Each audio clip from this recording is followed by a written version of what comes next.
Welcome to New Age Minute.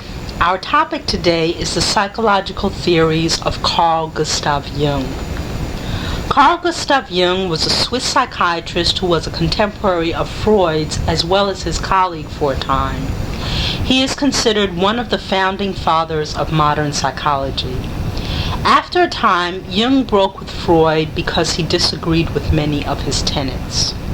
Some of the main points of departure between Jung and Freud were that Jung believed that the force which became known as libido is the total sum of outflowing energy in the human psyche, which animates us and allows or even compels us to act, rather than just the energy which Freud attributed solely to the sexual instinct.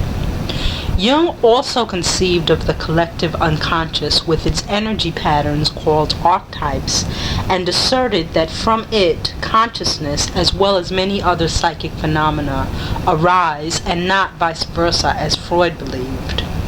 Jung also believed in a religious instinct per se, and Freud that any religious phenomena were simply sublimations of the sexual instinct, as he believed was civilization in general. Jung came to formulate his theory of archetypes and the collective unconscious on the basis of comparison with physical reality. If the body of human beings has a universal pattern among the whole human race, 2 arms, 2 legs, a torso, a head, etc., he argued, then the psyche also must have recognizable patterns that exist in all peoples of all races and cultures.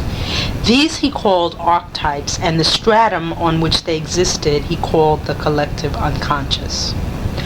Archetypes represent typical human situations that have happened over and over again throughout history and have become instinctual or ingrained and are passed on genetically.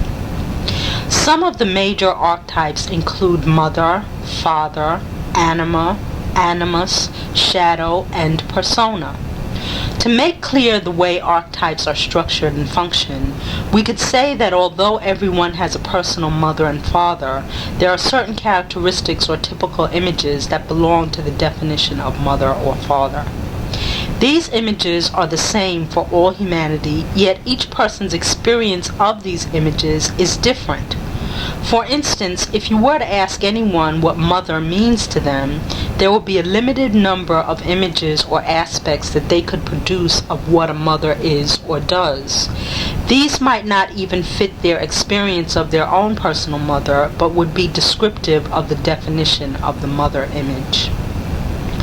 Once again, based on the physical or genetic quality of a recessive female gene in the male and a recessive male gene in the female, Jung conceived that each have recessive psychological traits of the opposite sex as well. These recessive traits he has named anima in the male and animus in the female.